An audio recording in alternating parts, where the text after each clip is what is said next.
Hello guys, what is up sa inyo? It's your boy Sir Troy, and today's video, nandito tayo ngayon sa Wheeltech Big Bike Complex dito sa Cabanatuan City.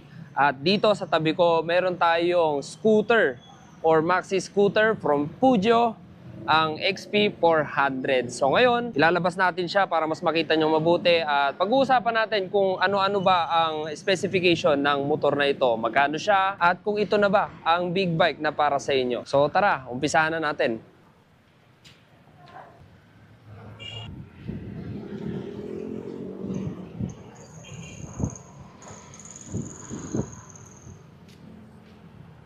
Napakagaan niyang i-center stand, grabe. Okay, so bago ang lahat, ikutan muna natin ang motor na ito. So ayan po ang itsura niya. Meron na rin siyang beak, dalawa yung kanyang ilaw. Meron siyang high visor.